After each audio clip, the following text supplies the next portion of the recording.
and welcome back to Masters of Modern. I am your host, Alex Kessler, here with my co-host, Ben Bateman.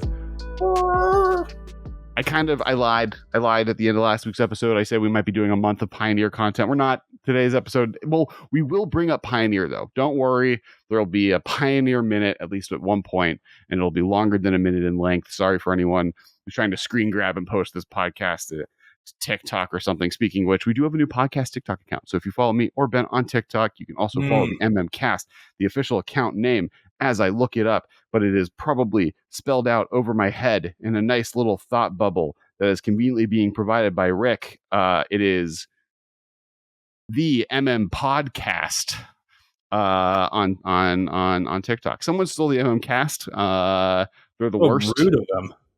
So rude. That's our We should have thing. made them an offer. We should have made them an offer they couldn't refuse.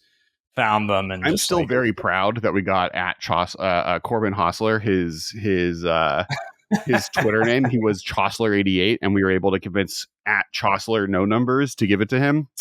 It was a crowning achievement in Magic community Twitter usage. But today, sorry, lots of delays. Make sure to follow us on TikTok. Also, you can follow me. I'm at Kess Wiley. Ben is at Ben Bateman Music, and we are today talking about a little idea I had, and that is what should happen to the future. So the long and short of it is, Modern was founded with the idea that all cards printed into Standard and forward from 2003 onward would be Modern legal, only through Standard. Then in 2019, Modern Horizons 1 was printed, and the idea behind that was this is the first set that will print cards directly into Modern.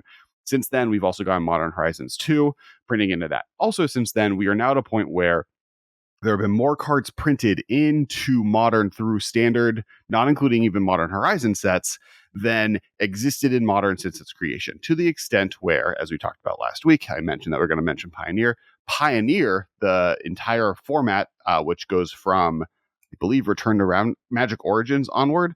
Don't quote me on that one. Includes cons, block, fetch lands are banned. Pioneer was created because there was too much of a they needed a less expensive way to enter a Magic format that was non-rotating and was found a middle point, allowing Modern to become more of an analogous format to Legacy, and what Legacy was when Modern was created, especially considering that Modern had more cards in its card pool at that point, and especially at this point, than Legacy did at Modern's founding as well. Beyond that, up to this point, most Commander product, most Commander decks, most alternative sets like Conspiracy and Battle Bond, all are created to print cards that will end up in Commander, but also had an intent at one point to find a secondary home in Legacy. That's why True Name Nemesis was printed into a Commander product. It's why Scavenging Ooze was. It's why Flusterstorm was all originally Commander products, with the idea that these could be Legacy playable cards. And this is a cool way to come up with new cards for Legacy. Since then, Legacy, as much as I love Legacy, has become almost entirely a mostly Moto Magic the Gathering Online, not even Arena level format, because just the cards are so expensive and hard to get availability towards. And so my proposition is, as Modern has moved away from the purist standpoint of only cards from Standard enter there, and Pioneer has more or less taken over that mantle, we should make it so. I know this has been a long rant where Ben hasn't gone and say a single word.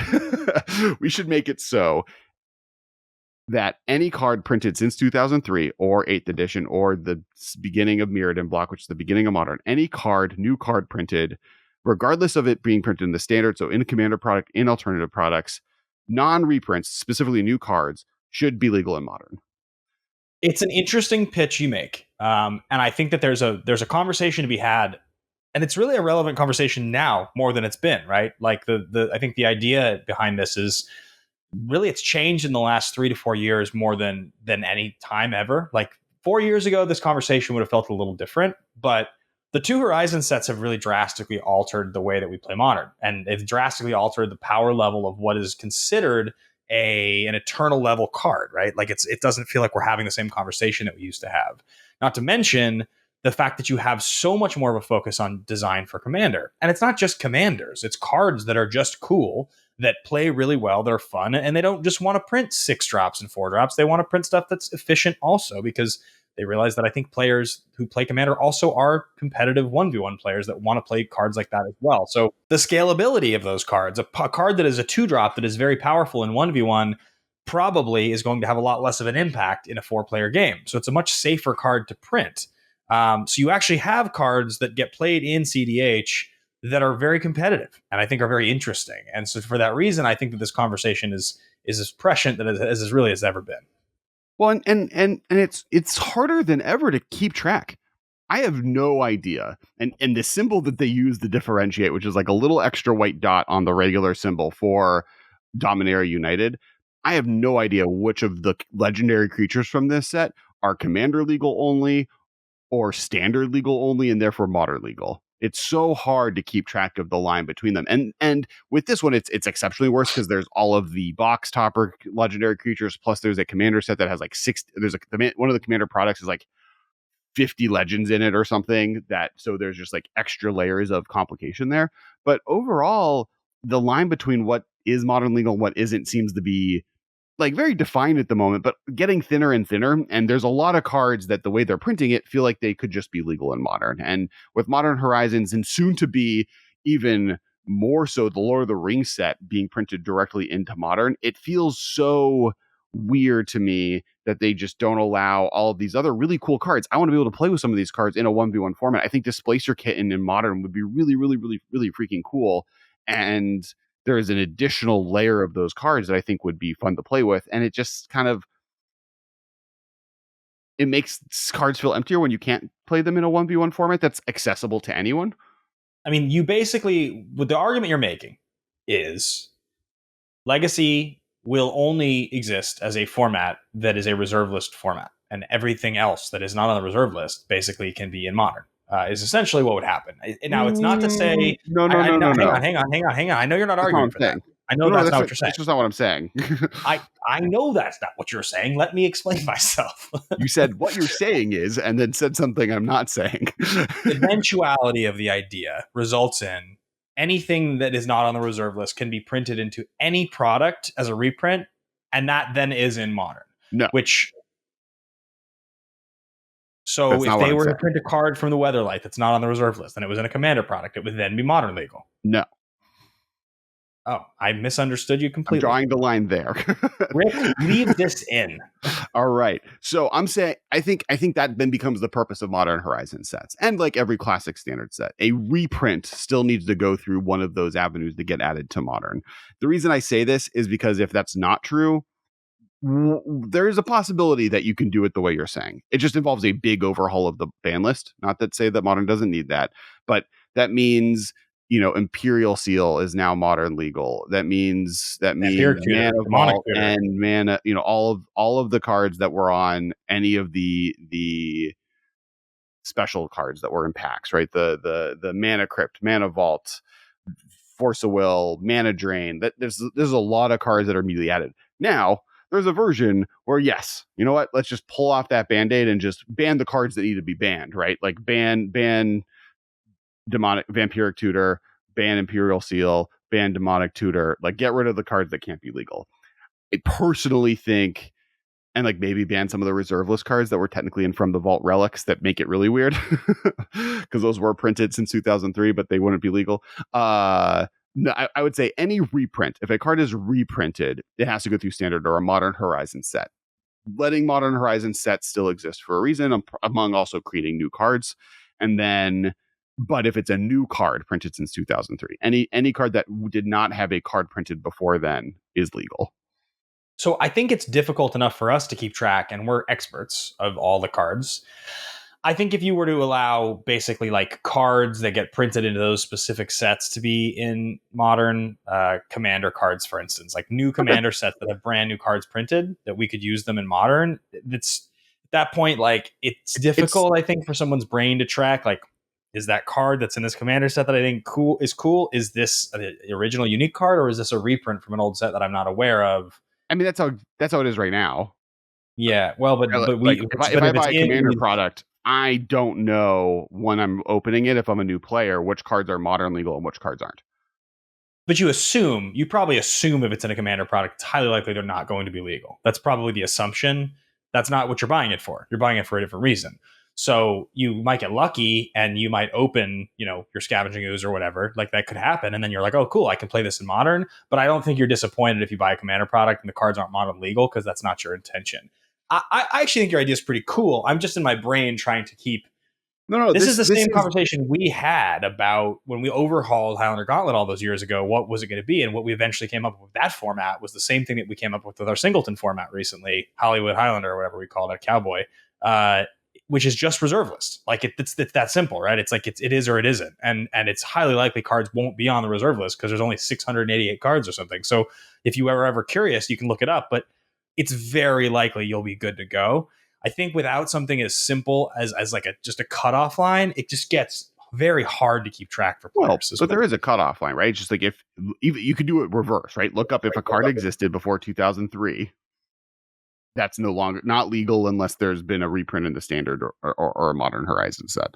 I mean, I think like also in the world we live in, most people who are searching for cards, if they're like looking for modern legal sets, they don't go to like 8th edition onward, right? They click the modern only legal button, and then that filters out all of the non-legal cards anyways.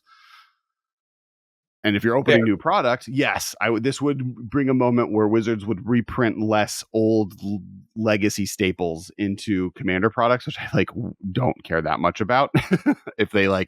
If now they like become maybe a little bit more limiting in what they print to make this less of a complication, because you really don't have to retroactively apply it, right? Like most people aren't buying old Commander product that are like looking to buy a new deck to see if all of these cards would be legal in modern. You can very easily change how you're printing product to make it so those sets are less reprint focused. It does mean that like you need other alternatives to reprint stuff.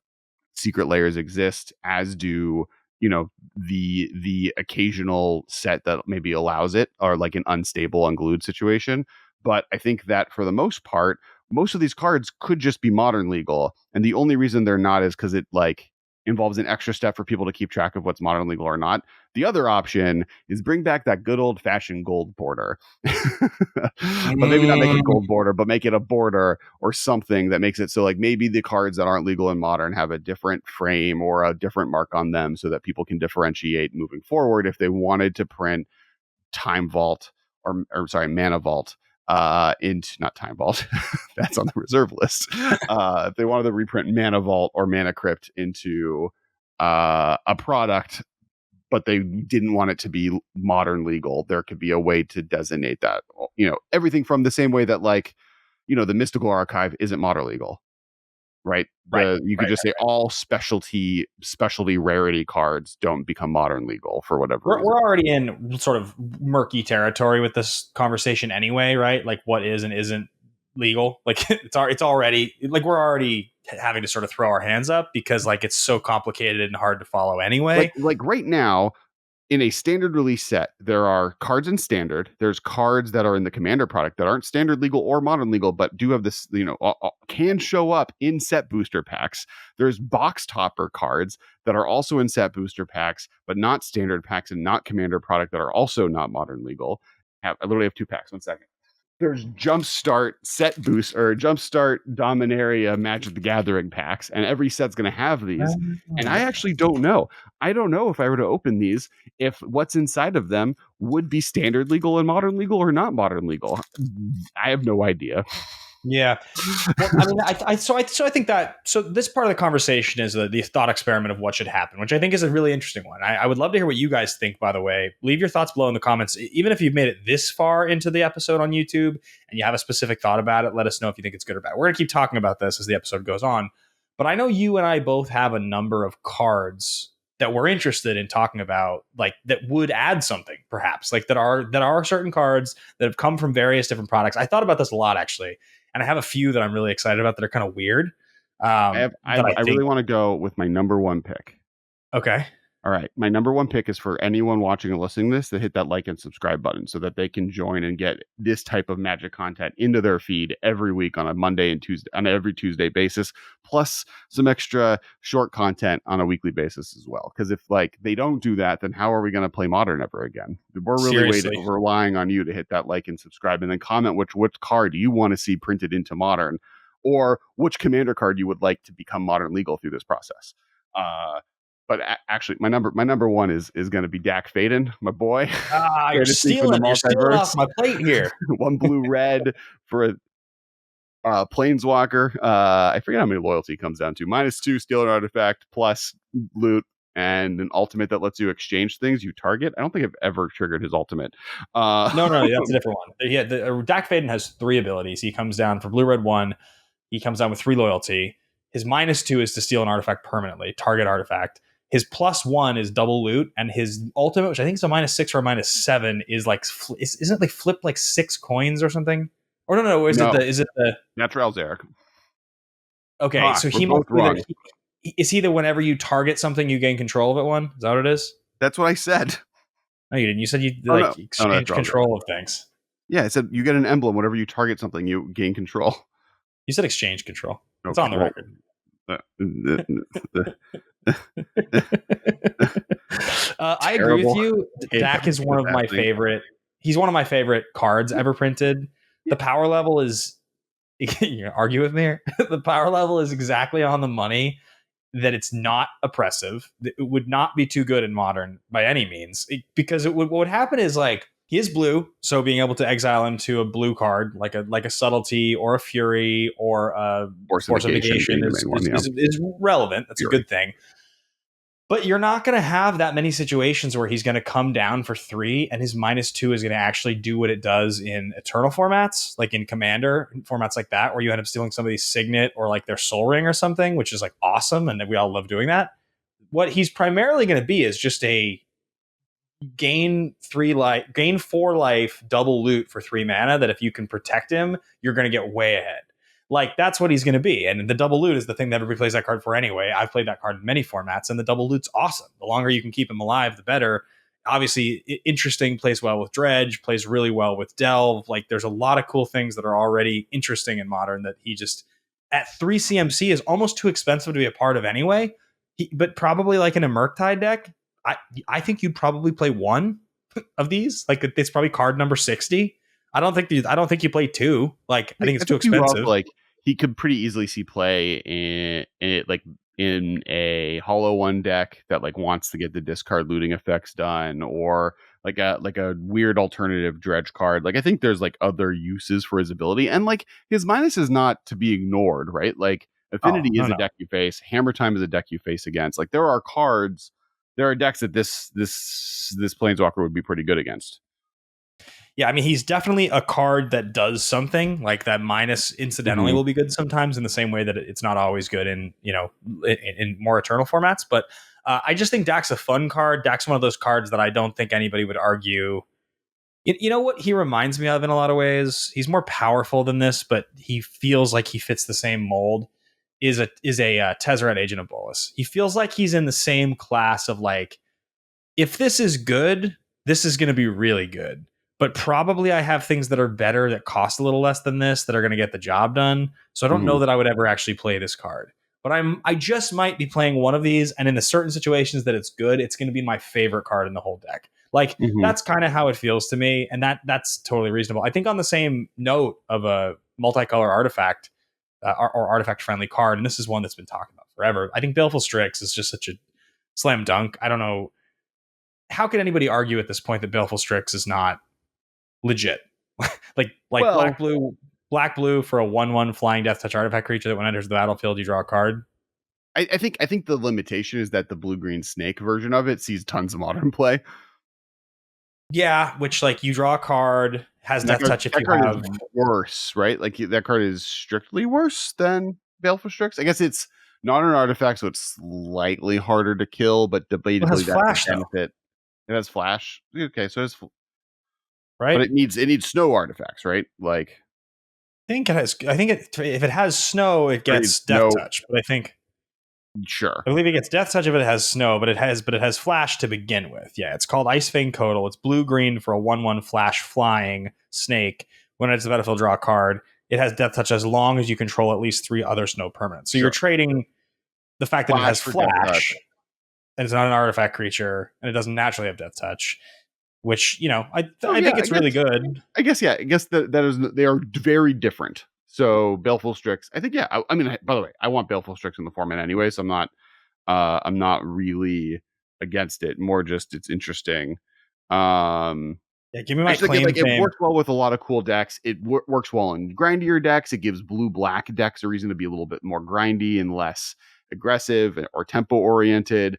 It gives artifact decks a really, really cool tool and lets artifact decks kind of interact on an axis different than just like, I'm gonna attack you really quickly. No, yeah, I think it's a really cool idea. Plus, it can like kind of it gives an onus for Cascade decks to be a little bit more value Cascade versus combo Cascade, which is where they're at right now. I definitely think it's a would be a really cool addition. I was just gonna say I would play the 4 Codal, 4 Baleful Strix, 4 Claim Fame, 4 Unearth deck with just like the dirt, like the most dirtly deck you could ever. How do you kill your opponent in that deck? They're all flyers. They can hold things, and maybe just for fun, we throw in Squadron Hawk too. We just play Squad Hawk as just as creatures 9 through 12. Owls, snakes, and hawks. Oh my! I guess once the first time you get a hawk, you just get all your hawks. So then, like, what's the point of ever putting one in play again? Well, I don't know. Shuffling. You play Jace. Yeah, you just reshuffle all your hawks. You can brainstorm the hawks in, fetch, shuffle, play the next hawk, draw 2. There you go. What's next? Toxic Deluge. 2 black sorcery as an additional cost to cast a spell, pay X life. All creatures get -X until end of turn. I think this play it has a way more interesting gameplay pattern than in Commander, because in Commander you're like, I have 40 life, I can pay 20 life, and I'm fine. In Modern, your life though really starts at 15. And if you're playing against an aggressive deck, it's really starting at like 12 or 10. So there's like really a tension of where or when you cast this card in a way that's damaging. You know, people would complain like, oh, it's going to hurt creature decks. Let's talk about when creature decks are seeing play in the format. So yeah, I think Toxic Deluge is a big one for me. Yeah, I think if you go down the line of the cards that see the most play in Modern that are in this slot, you almost never see a Damnation anymore. It's barely even played, right? Like it's like a sideboard card at best. Maybe. Damn never really caught on because I think the double white, it's a tough play. So that was sort of supposed to, and it didn't really. And then you have Meathook Massacre, which is a really interesting card and a really good card, but it's, you know, more expensive than this. Past that, like, you know, your mono Supreme Verdict, but that's not in black. So like, I think this actually fills a pretty unique space. They've tried to play with the 3 CMC, kill a bunch of stuff in black for a while. They've like tried to come up with different versions that they can print into standard that are good, but they've never really been able to come up with something that feels as good to cast as this card. Like, what was the one from Amonkhet a few years ago that was black 1? Bantu's Last Reckoning. You skipped your untap step, right? You know, they've tried. They've done that, like 3 CMC, all those variants, and they've just never come up with something that is at the right power level to actually be competitive. And I think this card is totally fine. Here's on maybe the not fine level, but if you add that previous card, maybe it's more powerful or less of a problem. True Name Nemesis. Ooh, yeah, it's a good one. I don't know how good that would be for Modern though. But on the other hand, just for all of those who are shaking your fingers at True Name Nemesis, like I just did, it costs blue 1. It's a 3 CMC sorcery speed creature that comes down that doesn't do anything. If you untap with it and you cast it on turn 3, which you're never going to really, because what deck wants to play this on turn 3? Like, I guess there are some decks that would limit, but like as soon as you have it, you jam that into play, right? You jam that. Because here's my point. Let's say I'm on the play and I'm in a deck, any number of decks, a mid-range deck, a control deck, a tempo deck, whatever, a Merfolk deck even. This card is a good card. If I play this on turn 3 and my expectation is that I'm now going to untap and like interact with you until you're dead, then you're starting at 15 because it's Modern. It still takes me 5 turns, which means from the time I untap, I need 5 attack steps. So from the time I cast this till the time you're dead, it's going to take me 6 turns to kill you. Games in Modern are often decided at this point by turn 3 or 4. It's such a fast format. I mean, you're a tempo player. Like you play this on turn 1, you Thoughtseize, turn 2, you Thoughtseize them again. And then on turn 3, you play True Name Nemesis and you have Force Negation backup. And now if they try and get rid of it on their next turn, you can force a negation them, and with because most of the things in the format that get rid of it. Now there's the split second edict effect that they printed in Modern Horizons 2 that could be really good against it. There are ways of getting around it. There's board wipes. It makes those more playable in the format, which I actually think is maybe beneficial. But you play True Name Nemesis, and once you untap, you just play counter magic, and you have an unkillable threat that eventually, that's how it played in Legacy, right? We can't True Name Nemesis was almost a problem in Legacy, and Legacy had Force the Will. Another card doesn't see as much play as it was like a year or two ago, but this used to be in sideboards all the time. This still is in some sideboards. Is Plague Engineer, and people just have one or two of them in their sideboard, and they just bring in Plague Engineer, and they just name Merfolk, and it's just game over. I think True Name Nemesis would be powerful. I think there are probably some situations where it would be very powerful. I just think it's a little clunky to be able to affect the board, because what you're saying is that like you'd be able to successfully protect this.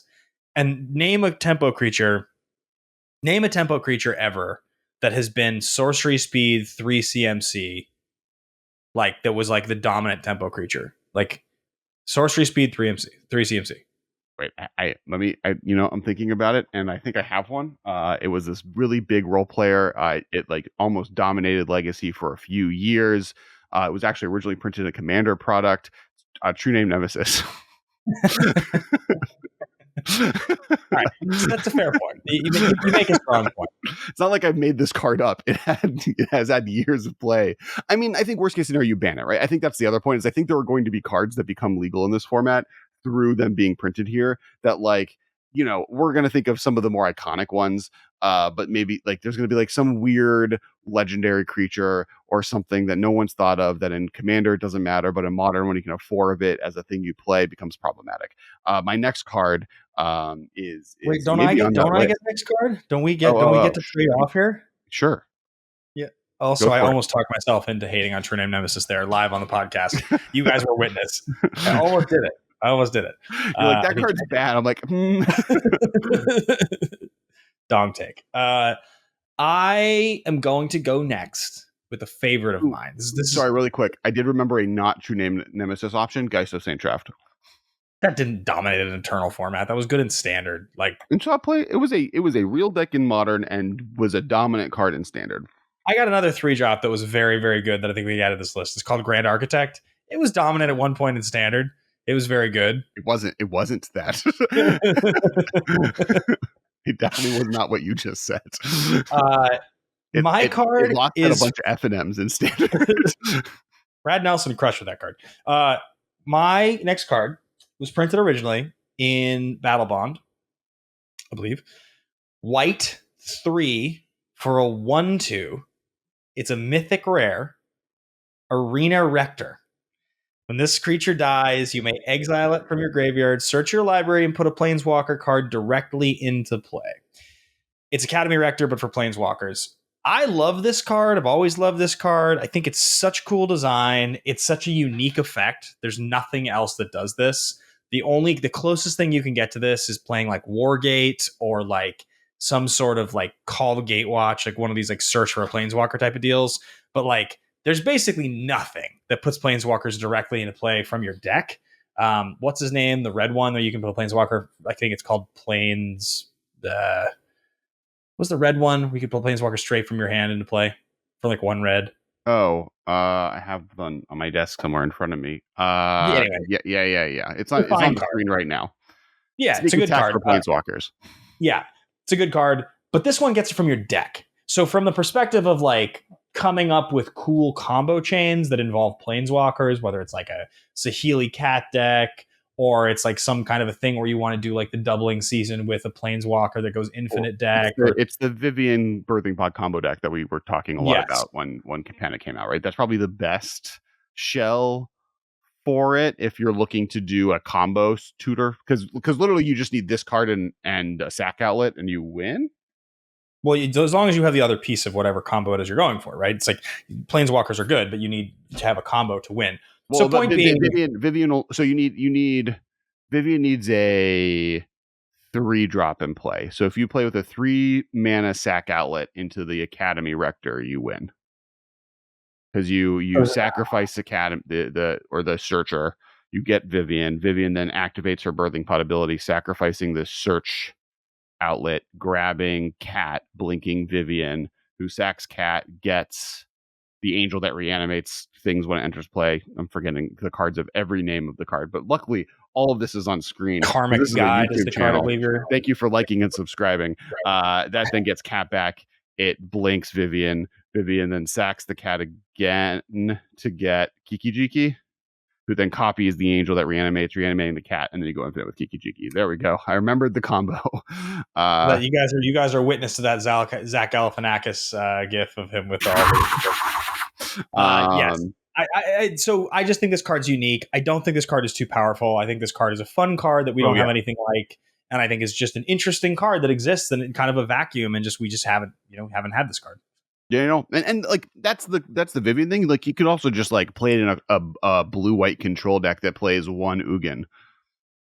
Yeah, and straight just, up, like use it to get Ugin or Elsbeth, right? Like play both of them, and otherwise it like might find Jace or something if you want more of a value when you needed it. That's a really good select. Okay, next one, and I am trying to think of some of the problem cards, and we can talk about Hall Breacher. 2 blue for a Merfolk Pirate 3/2 flash. If an opponent would draw a card, except the first one they draw in each of their draw steps, instead you create a treasure token. So this guy is a spicy boy, banned in Commander. Honestly, in my opinion, the biggest mistake from Commander Legends for Commander. But my hot take, I think this would be so dope to have in Modern and would be an awesome addition. Now, Ben, I think what it does, interestingly enough, like if you put this sort of under the microscope of like, what do people do in Modern that this is going to have a strong effect against? Let's say that I'm playing Murktide and I end of turn pay 3 for an Archmage's Charm. And this comes down in response. We're paying the same amount of mana. I'm paying 3 for a 3/2. It's getting me 2 cards and it's countering your spell. That's a really, really good trade. However, it's not drawing me 2 cards. It's making me 2 treasures. Now, probably those treasures are good. Better. Right? Like they're better than cards? Yeah. Maybe. It depends what's in your hand. I think on some level, like there's a vacuum, sure. But in play, treasure tokens in a blue deck that is playing this card with the intent of casting it, you are playing a deck that is planning on having ways to wheel, if not additional cards, and draw additional cards to be able to use the mana you're stealing from your opponent's card draw effects. Probably because you have scalable effects that you can draw a bunch of cards with. I think this would be fine, I guess that was the point I was trying to make. The only issue that I have with this card is that if you were playing like several of them in your deck, because it turns out to be really good, it is blue, so it's pitchable, which like means that it's that's the whole Jace problem of like past the first Jace, you just pitch it to Force of Will, and then you have your thing and you have backup. And I think a few things. One, like it has flash, right? So I don't even think it has that problem that like the Force, or it doesn't have. It's not the benefit. It doesn't benefit from that as much as other cards would, because you can just cast this as instead of casting a counter spell. I think that it does hate on people just drawing cards when they shouldn't in the format, which I don't hate in general. I think this type of effect is really, really fun, not in multiplayer, right? The problem with multiplayer is this card lands and locks everyone out of the game, and then you have a bunch of fun doing a bunch of broken things as they don't get to do anything. In Modern, this thing lands and is a creature that in a format where targeted removal is just everywhere, but also like if you get to pull off the thing, does a really cool stuff. It does have a little bit of a Splinter Twin play pattern, but in a way that doesn't feel as unstoppable, where you play this at the end of their turn, and then you untap and you play one of the many wheel effects that are playable in Modern, like the one that ends the turn at the end of your turn, so that you like do a bunch of stuff, play that, have a grip of full hands, probably with counter magic, with a bunch of treasures now in play to be able to stop your opponent from doing anything. Or you play with this in Merfolk as just like a value way to hate on card draw effects or control decks, which are a problem for you generally. I think like it does a lot of actually really cool things in Modern. How good is Narset Parter Veils in Modern right now? Good. Doesn't see very much play. It's a little slow, right? Like it's a sorcery speed spell. This is an instant speed spell.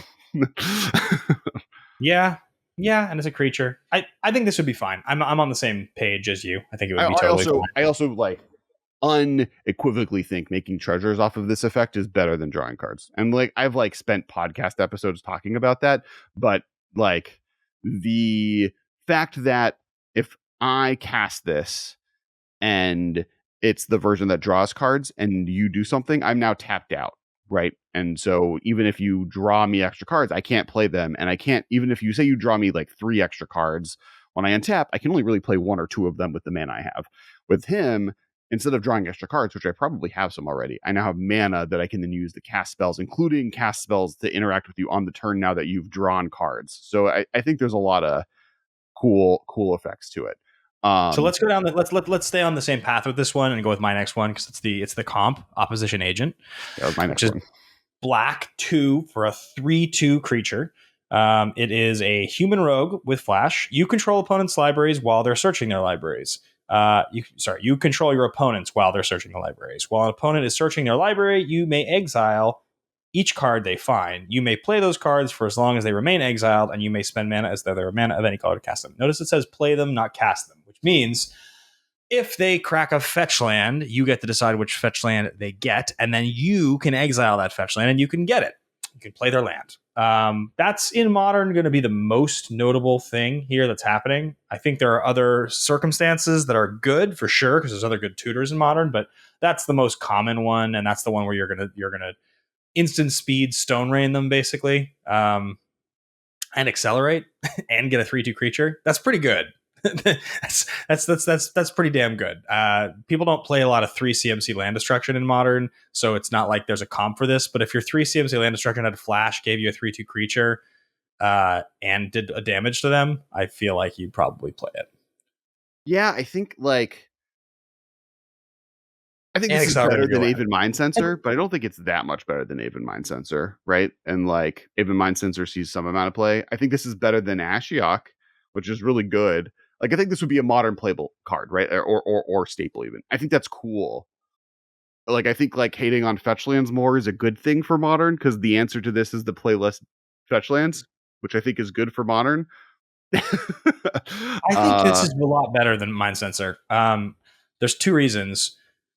One, sometimes they hit Mind Sensor and they get their card because it's just in the top 4. They can luck out. That sure. Happens. 2, you get a 2/1 flyer, but that's it. You don't get you can get rid of their land, but you don't get anything more than that. You don't accelerate, so you can't play their land, right? This is getting you an extra power. It's also getting you their land. It's going to guarantee that you accelerate. You get to get their land from their deck. Now, I guess you can play it. It doesn't mean you can play it at any time. So maybe it just replaces your own land drop, but it does get you a land into play. Definitely 100% will get you a land into play. So what you're left with is a 3/2 creature instead of a 2/1. I mean, I said it was better. It's an Aven Mind Sensor that draws a card. Yeah. And it draws a land, right? Like it's, which is good, but it's not like a back-breaking card, and it's not a 2/1 flyer. It's a 3/2 thing on the ground with no other ability, which is a relevant difference in ability. Like, yeah, it's better than Aven Mind Sensor. I'm not saying, but I don't think in the format it's going to do much more than Aven Mind Sensor did. And if it did, I think it would be a net benefit. Is I guess my point. Is like I think this effect is something that Modern needs, and I think this would be a really cool card to be printed directly into Modern.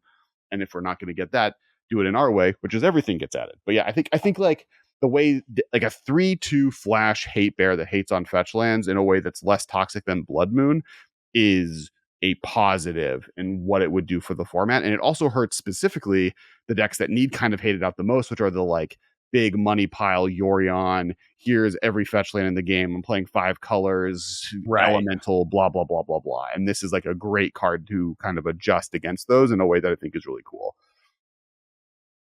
I think that's fair. It's good against Stoneforge Mystic. It's good against Urza Saga. It's good against Tron decks with maps. It's good against Primeval Titan in general. Like I actually think I think Opposition Agent could be very good for Modern to be added it, and I'm kind of arguing that it should happen regardless of if this greater idea of all these cards being added get added.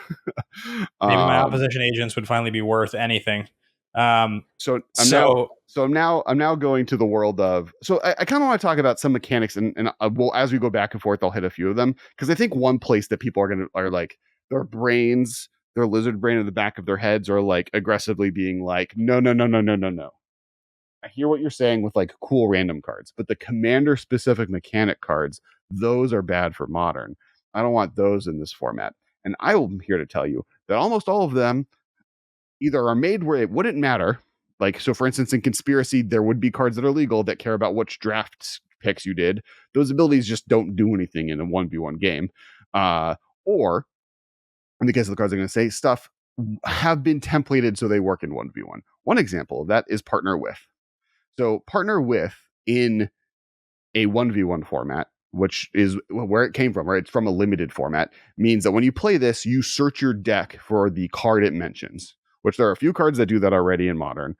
So basically, my example is going to be Braylon Sky. I think this one's actually Braylon Sky Shark Rider. 3 red, 3/3 human shaman. Partner with Shabraz, the Sky Shark. It has, whenever you discard a card, put a +1/+1 counter on Braylon Sky Shark Rider. It deals 1 damage to each opponent, and you can pay 1 red to gain trample until end of turn. Target shark gains trample until end of turn. And then Shabraz, the Sky Shark, is 3 white/blue.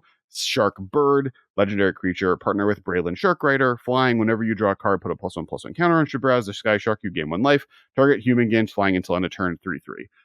Ostensibly, you are playing a 5 mana 3/3 and a 4 mana 3/3 that, when you play one of them, will tutor for the other one. So they work in 1v1 formats. Partner With doesn't let you put them in the command zone. It's not like Companion. It's not like regular Partner, which then, with regular Partner, is just trinket text as much as the word legendary creature, less than the word legendary creature is relevant. And so, but this does give you a really cool ability, right? You can play something like Halden, Avid Arcanist, and Paco, which have a really cool mechanic in show. You can peer and Toothy. And all of these cards work totally fine and do offer some pretty cool strategies and like function as cool value creatures, right? They like play like an overcosted Asmore, where you're getting to play a card and then just you like play a card that cantrips into a specific card, basically. Yeah, I think that that's fine for Modern, especially now. Granted, if they were to print more of them that were cheap or something, and that's maybe a little harder. But those cards are expensive. Those cards are costly. They're powerful, but it's definitely like, it's like we've said this many times. There's card advantage and there's value, but at a certain point, there's so much card advantage and value that already exists for inexpensive costs in Modern that it doesn't really matter that much. Like I think a lot of those cards that function like you're talking about, that have built-in mechanics that are good in slower games, they just wouldn't really be relevant. Like they wouldn't have enough play in a format like Modern. I think they'd be outclassed. Yeah, I think some of them might end up being playable, right? I think like there's a way to look at them, and like a 3 mana creature that has a relevant ability that comes down. It's one of the reasons I like Halden, for example, because like Halden is a 3 mana 1/4. You may play non-creature cards from exile with his ability, but he's basically a 3 mana draw engine that finds you a big beater, and so you can block and then have an attacker that comes down later. Like I think they are not unplayable, but I agree with you that I think they're underpowered. Yeah, for sure. My next pick is going to be another kind of obscure card, but it's just an interesting card that this exists in Commander, and I just think a lot of people actually don't realize this. It's a green sorcery called Restore. Green 1 sorcery. Put target land card from a graveyard onto the battlefield under your control.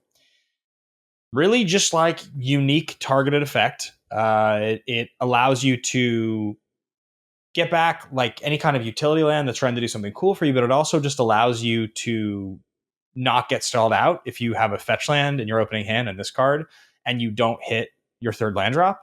You just get to play Restore on turn 3. It puts your fetch land directly into play. You sack it, and it just counts essentially as rampant growth at that point.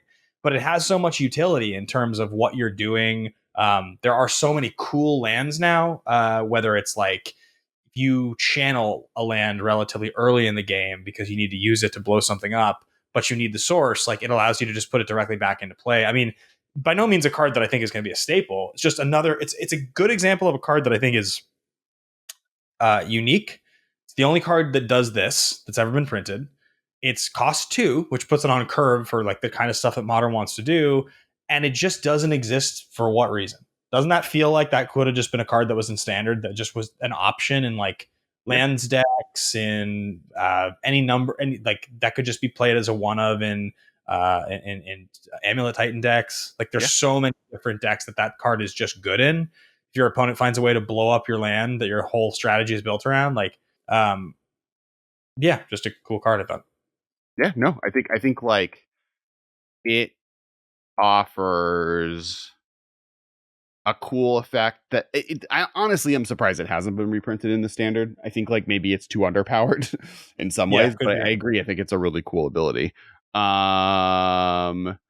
Next on the list is Minx and Boo.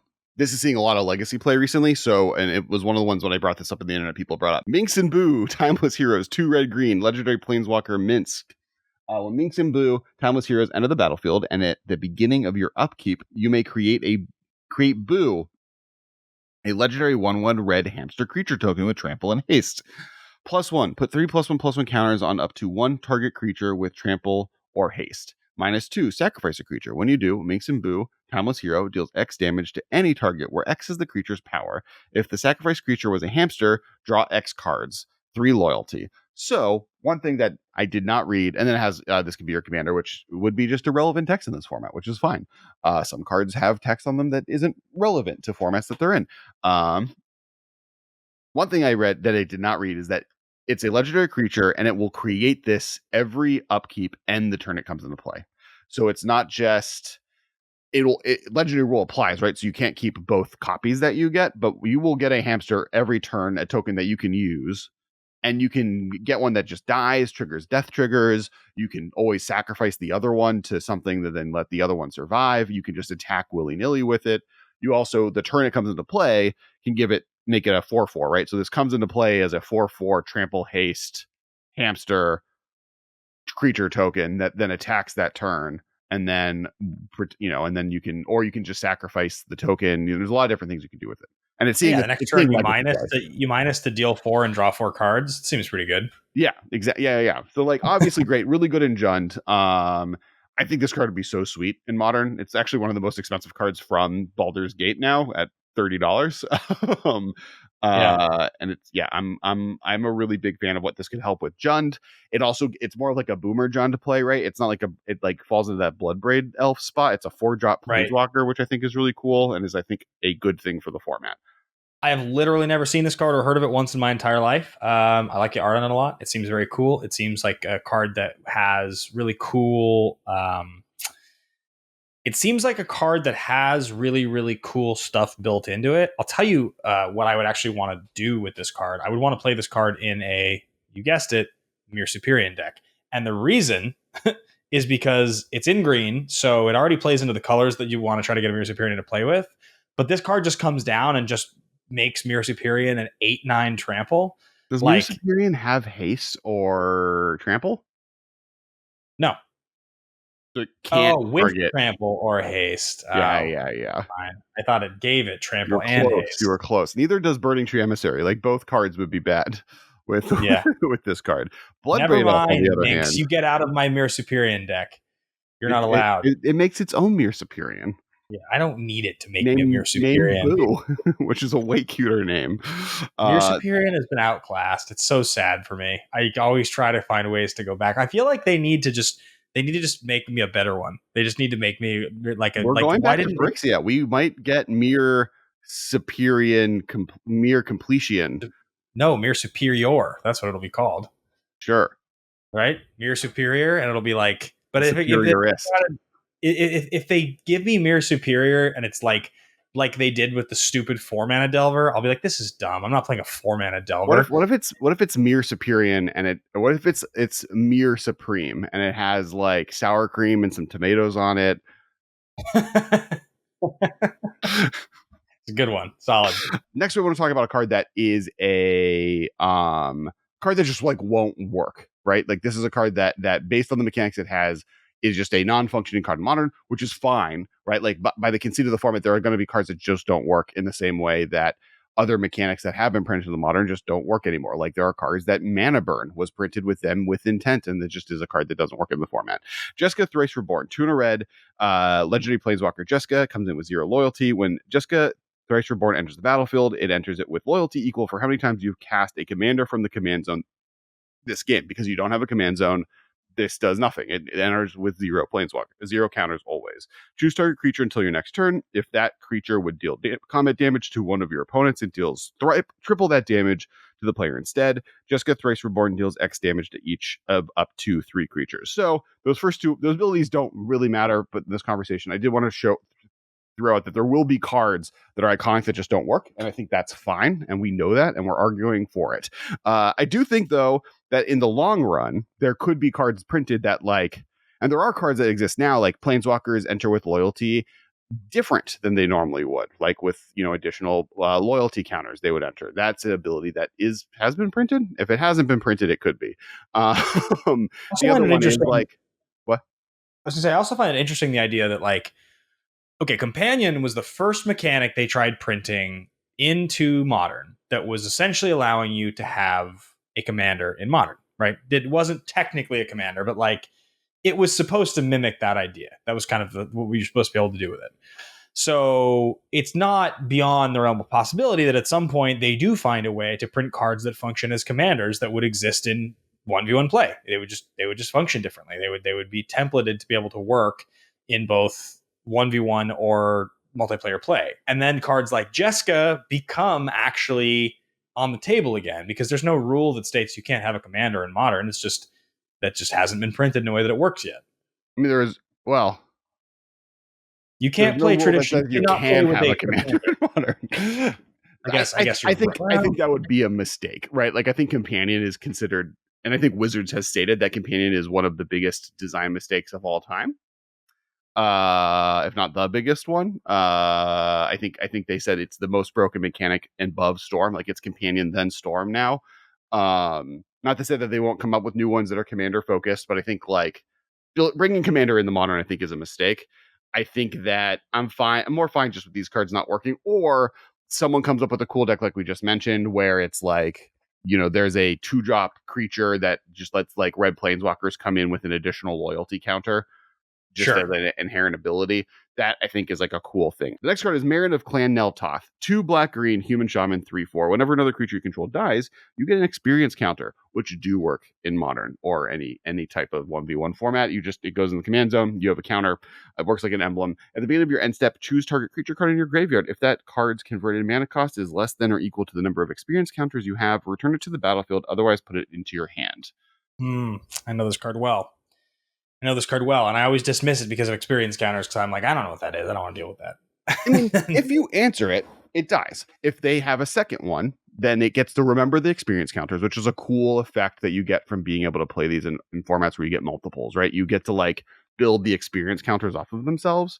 The other thing that's really cool is just that, like, this card amongst some of the other ones does a cool thing, right? Like a rebuy, you could do a Fog Frog style deck in Modern, which could be really cool. You can have it be more of like a reverse birthing pod effect where you're rebuying creatures from your graveyard, kind of like a fixed birthing pod in some ways for Modern, because you don't get the tutor, you just have to reuse the value of stuff you've already been playing with. It's something that could like easily see playing like a Yawgmoth deck as just like an alternative value engine. And honestly, I think like worse than Yawgmoth. Like, I don't know if this card would see play. I think this is comparable to how Kess hasn't really seen play in the format, but it's a cool option to bring to it. And I think experience counters in general would be a cool thing to see in 1v1 Magic. I think that's like I'm surprised we haven't gotten a standard set that leans into them a little bit more. And like the only thing I can think of is that like full on development in a standard set would lead to like, they're too synergistic with each other, right? Because if you have 2 creatures with experience counters, the experience counters count for the other one. Sure. Okay, so say I was playing with Daxos, so 3 mana, I play Daxos, and then I play Marin, their experience counters will work with each other, or Kelson or whatever. So that's like a feature, maybe negative, maybe positive, depending on how you think about it. But one card that I always see pop up in legacy lists, and I actually am curious if you know why this card is good. I've looked at this a bunch of times and tried to figure it out. It's called a Retrofitter Foundry. I think maybe it's in some sort of a big artifact deck in Legacy, but it costs 1 colorless. It's from Commander 2018 artifact. It has a 3 CMC untapped Retrofitter Foundry. That's not a tap. That's an infinite ability. Has a 2 and a tap, create a 1/1 colorless servo artifact. Has a 1 and a tap, sacrifice a servo to create a 1/1 colorless Thopter. And then it has a tap for no mana, sacrifice a Thopter, create a 4/4 colorless construct.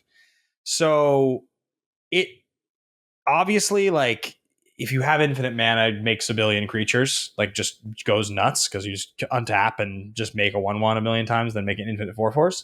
But I don't know if it's just like that. It's Urza Saga. Legacy. What? It's Urza Saga.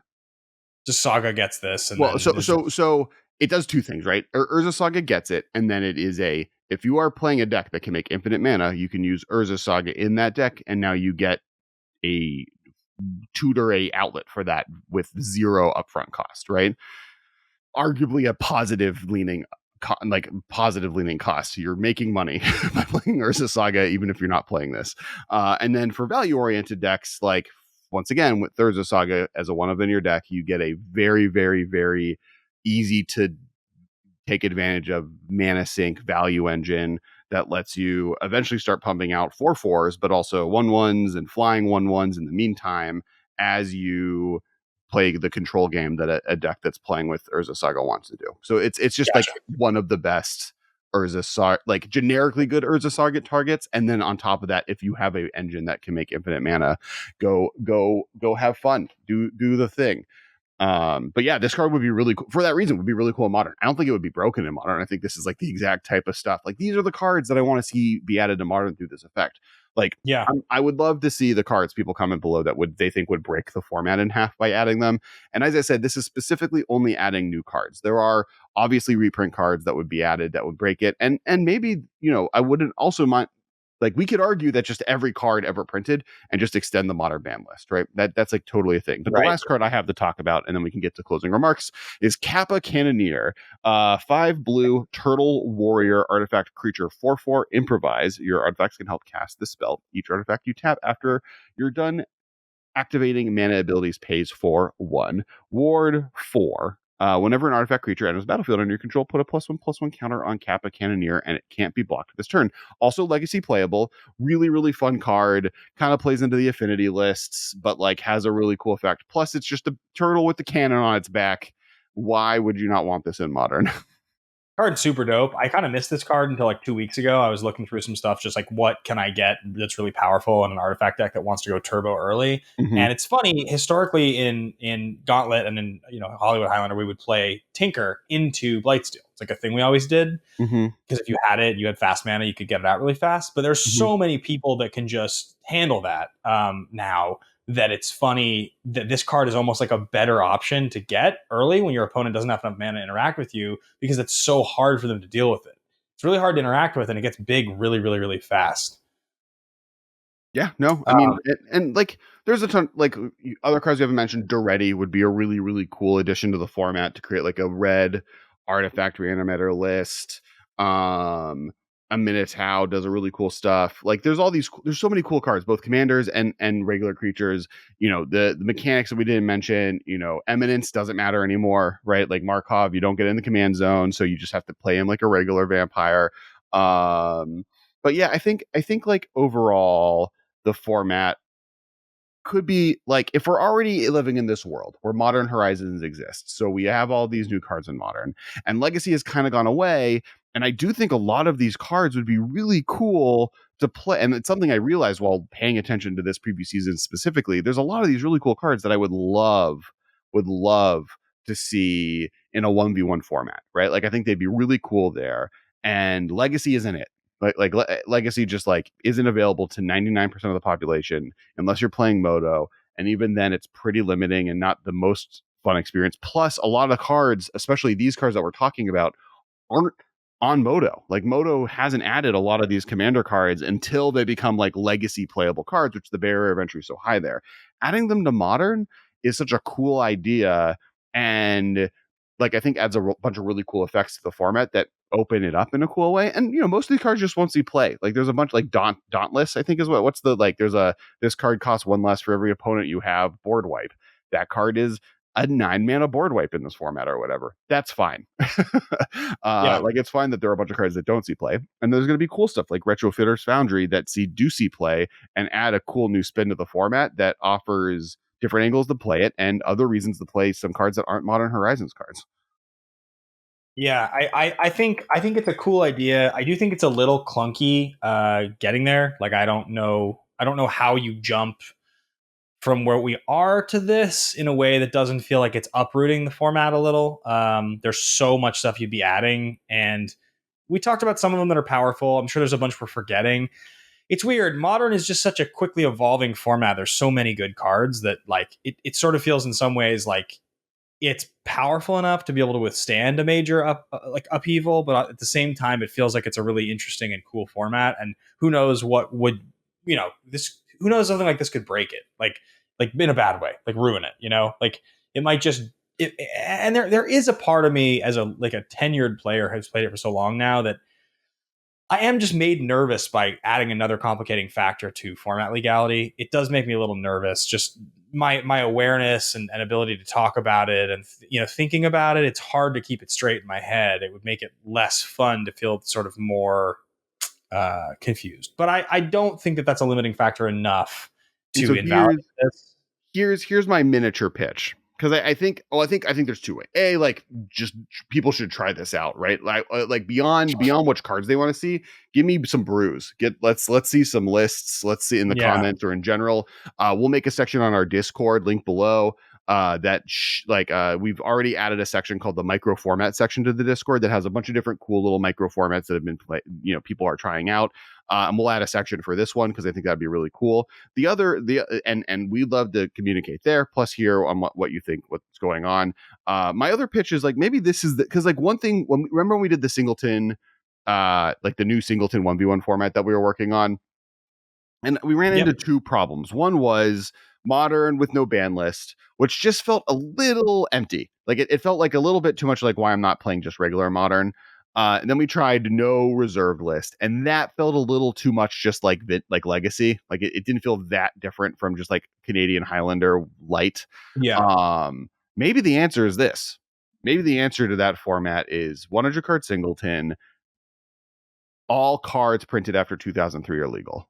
In the way I mentioned, that you don't get all of the weird reprints. It's only new cards printed from 2003 onward, plus any cards printed in the standard or maybe that's it. Maybe just cards in standard or new cards, right? Like maybe we don't include Modern Horizons. So it's every card printed in a commander set. Well, some of those are reprints though. Yeah. It's every card that has been printed newly into a commander set, standard or Modern Horizons. Think about it. I like it. I think it's a cool idea. I want you guys to comment below and let us know what you think. Which of these formats sounds the coolest? If anything jumps out at you, please let us know. As always, we appreciate you guys being here. You are all hearing this on the 19th or something like that, which means, sadly, I just played in New York over the weekend. And if you happen to be on the East Coast, I missed you. But I did just announce a week before you guys hear this that the next single I'm releasing is called Stop Sign, and it's coming out on the 26th of September. I've been working on this song since January. This was the song that I started writing and I finished when I was recovering from my major injury last year, and I didn't actually know if I was going to be able to walk properly or release music again. I was hopeful, and obviously I was able to recover and go on the road. And this is the first song I'm putting out since then, so it means a lot to me. I'm really excited about it. I did finally get to announce that my last single, or two singles ago, just appeared in Kevin Smith's film Clerks 3. It was licensed to be in the movie, which I got to announce last week and go to the movie premiere and all that, which was really exciting. And so that was a big deal when that happened. And I now get to, release my next song. So it's all very exciting stuff. It's been an amazing summer. And if you have listened to any of my stuff and you're curious about it, this single is going to mean a lot to me. So go check it out. You can find all the information on any of my socials, Ben Bateman Media. And if you want to support, you just go click the pre-save link in the bio of my Instagram and my Twitter, and it's free. And it just saves the song right to your Spotify. It'll get added right when you open the app, and it helps me immensely. And if you want to pre-order it for 99 cents, by the way, on the iTunes store, the charts count that as 1,500 streams. Isn't that crazy? 99 cents, and it counts as 1,500 Spotify streams. So if you want to help out, those are the best ways to do it. I really appreciate it. And that's my spiel.